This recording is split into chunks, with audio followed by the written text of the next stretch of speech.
kemarin ditangkap, semalam ditangkap Pak. Ya, dulu namanya Mas Maniki. Maniki jadi korbannya. Masih namanya Maniki. Maniki.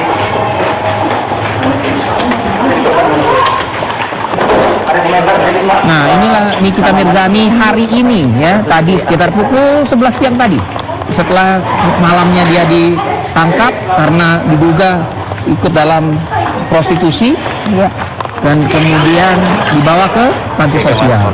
Dan kita terlihat begitu santai sekali, kita datang beberapa teman juga ikut serta untuk datang ke panti sosial. Berbeda dengan Nikita.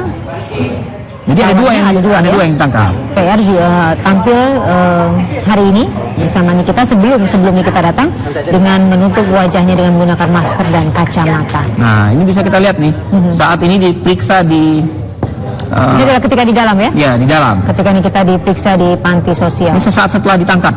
Ini. Karena memang diminta beberapa keterangan apa yang membuat Nikita berada di hotel tersebut pada jam malam. Ya. Ini adalah reaksi atau wajah Nikita ketika memberikan keterangan, dan ini adalah rekan Nikita. Inisial PR itu ya? Iya. Jadi memang kedua wanita ini diduga atau menurut pernyataan polisi sudah menjadi korban tindak pidana perdagangan orang. Ya, karena itulah setelah diminta keterangan keduanya dilepas kembali dan pulang ke rumah mereka masing-masing karena ada dugaan praktik prostitusi. Nah, kalau kita berbicara soal prostitusi artis itu sendiri, ini merupakan katanya pengembangan dari, ingat mucikari yang berinisial RB. Tertangkap ya, karena pernah tertangkap sebelumnya. Dari RB lah ada informasi-informasi yang berkembang. Ya. Terima kasih.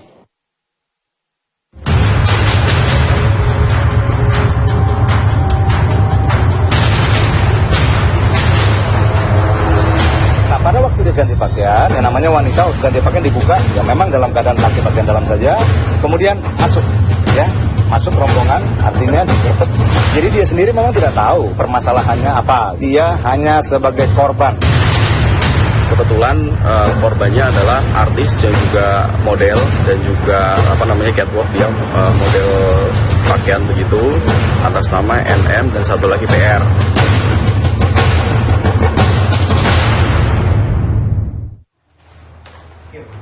Selamat malam, apa kabar Indonesia Malam hadir selama 1 jam ke depan. Tadi Anda sudah lihat bagaimana prostitusi artis yang kemudian kembali menyeruak. Tapi ini masih sekali lagi masih dalam penyelidikan dan pemeriksaan, masih dugaan apakah benar artis-artis atau model-model yang ada di tayangan sejauh ini sehari ini kemudian mewarnai layar Anda adalah mereka-mereka yang menjadi korban atau menjadi pelaku. Saya sudah bersama dengan Kang Maman Suherman. Selamat malam pengamat sosial kita. Selamat malam, Mbak. Oke, ini kenapa ketawa gitu ya, Kang? Karena tadi bahasanya korban nih dari pihak kepolisian dan juga kuasa hukum. Tapi gimana Kang Maman, kalau Anda lihat kasus ini kan bukan barang baru. Asik nih, dari papa minta saham ke papa minta paha hari ini. Iya. Bukan fenomena baru. Tahun 86 ketika saya masih di kriminologi, saya bikin skripsi khusus tentang sindikat pelacuran lesbian malah saat itu juga sudah melibatkan dari orang biasa sampai kalangan selebriti. Jadi saya selalu ketawa kalau ini diributkan sejak Mei kemarin terjadi. Saya sudah bilang bahwa satu orang bicara ini akan panjang nih ceritanya. Dan selebriti ataupun bukan selebriti, korban tetap buat saya. Kita mau buka KUHP, kita mau buka tindak pidana perdagangan orang, mereka seharusnya malam ini juga harus dilepas. Karena? Nggak ada pasal yang mengatakan dia melakukan perbuatan pidana. Yang ada adalah kalau yang memperjualbelikan. Germonya, mucikarinya, itu yang diributkan. Meskipun konsensual. Oh iya. Nggak ada satupun. Nanti mungkin kalau ketemu pengamat hukum atau apa, nanti ya, saya mau ada nanya siapa di pasal mana. Nah, tapi gini Kang, bahkan sampai ini, maksudnya gini, kalau kita dengarkan kesannya kayak, ya itu udahlah, udah biasa, nggak barang baru. Tapi terus mau ngapain gitu kan, ini bukan barang baru. Anggota DPR-nya sampai ngeluarin suara loh tentang prostitusi artis yang masih dugaan karena 2 orang ini dikatakannya sebagai korban gitu. Saya sih berharap konsumennya ketahuan biar anggota DPR yang juga jadi konsumen ketangkep. Jadi nggak cuma berkomentar. Karena angka-angka 50 juta, 120 juta buat saya cuma marketing gimmick. Marketing gimmick, oke. Ini kalau dari sosoknya NM ya di sini ya, kita sudah kenal bersama lah pasti Kang Maman. Kalau kenal secara pribadi nggak sama NM? Beberapa kali bertemu, beberapa kali ngobrol. Gimana? Personalnya gimana kok tiba-tiba jadi bingung.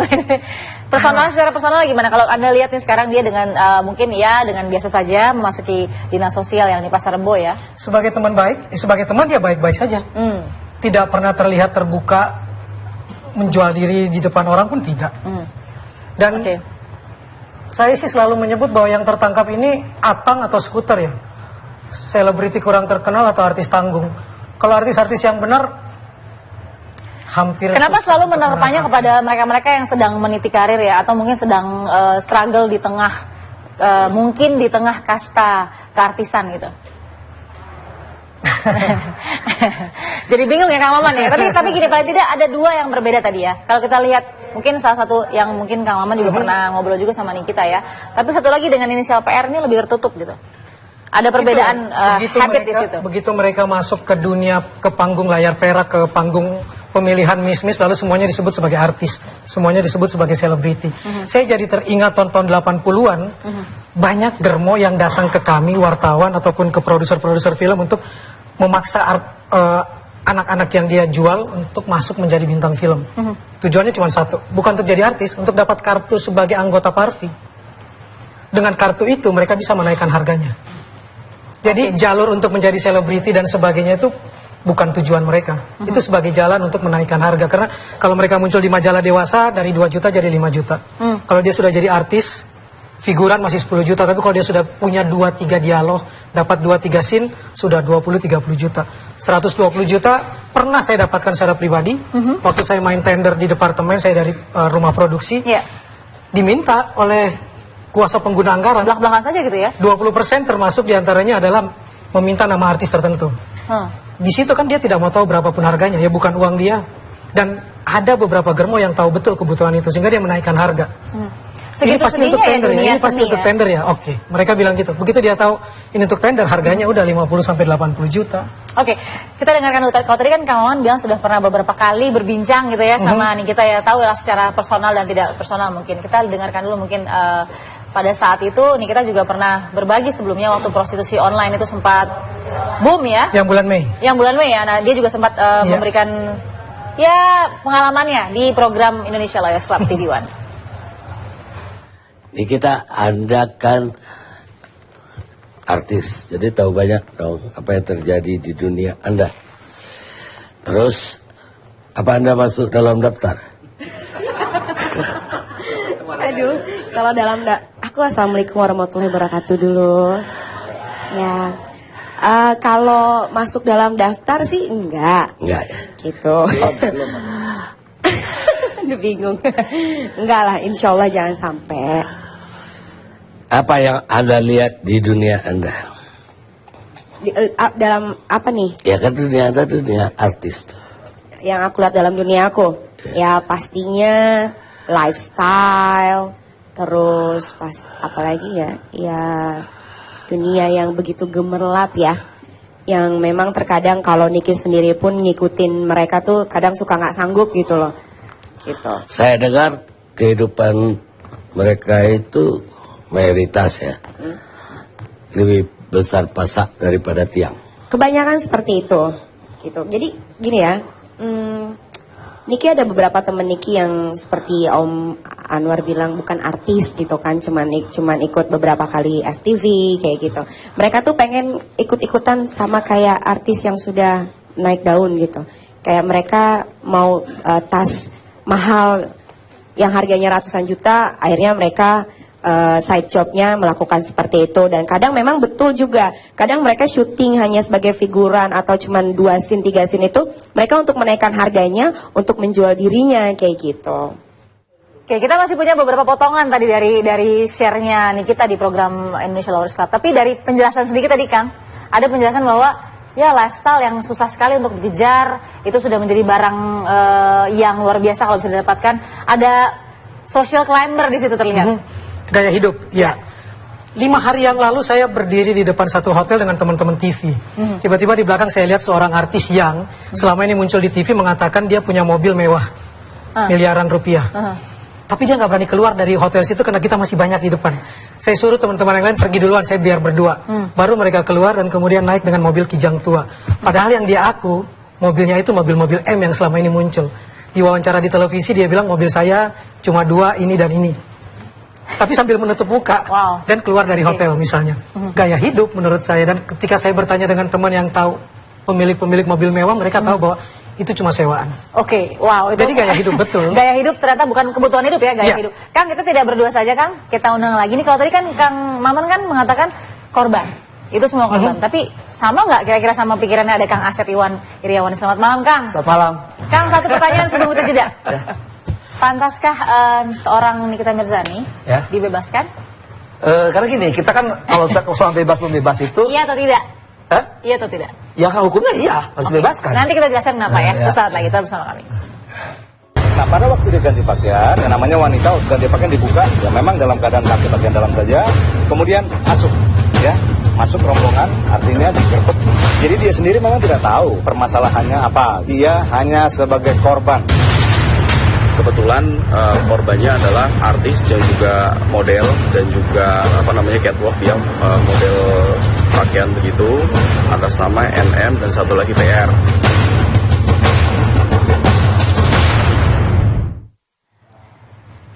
Ini ada statement ya dari anggota DPR Komisi 3 ya, Pak Nasir Jamil. Prostitusi itu kan profesi, bukan sambilan, jadi kurang tepat apabila disebut sebagai korban. Nah itu agak dalam ya, Bang Nasir nih. Lalu kemudian kalau hanya diserahkan ke dinas sosial, mana ada efek jerahnya? Coba kita lihat, dia saja tidak tutup muka. Kalau dia korban pasti dia malu tutup muka, buktinya tidak. Oke, ini ada opini yang sudah diberikan oleh anggota DPR ya di Komisi 3. Oke, Kang Asep, tadi kan saya pertanyaannya, Mbak, ini sesuai sama nggak sama Bang Nasir? Layak nggak kemudian seorang Nikita harus dilepaskan dan dimasukkan ke Dinsos gitu? Seorang hukum harus ngomong hukum, ajasnya legalitas. Nah, orang tuh dinilai perbuatannya apa bisa dipertanggungjawabkan. Nah, ketika katakanlah dunia lendir, dunia licin begini kita bicarakan, kan orang melaknat dan menikmati tapinya kan.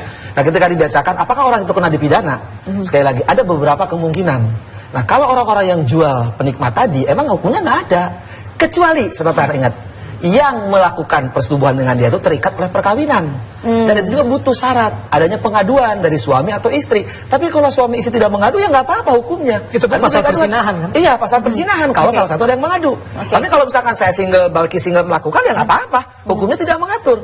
Ya, katakan sekarang yang menjajakan seks itu para artis atau selebritis atau apapun namanya, dia single, melakukan dengan single. Hukum Indonesia tidak menganut, sekali lagi. Oke, kalau berangkatnya dari kesaksian atau mungkin pendalaman pengadilan nih ya, Kang, di Robi ya, Robi Asman itu kan, ketika polisi memilih untuk kemudian menggerebek dengan hanya bukti sebuah slip transfer, itu sudah cukup untuk melakukan penggerebekan? Di Undang-Undang Perdagangan Orang 2007 itu dikatakan bahwa satu bukti dari korban itu sudah cukup. Karena ada alat bukti di samping alat yang disebut kuhap, ada alat bukti lainnya yang di Undang Perdagangan Orang, termasuk dokumen elektronik itu.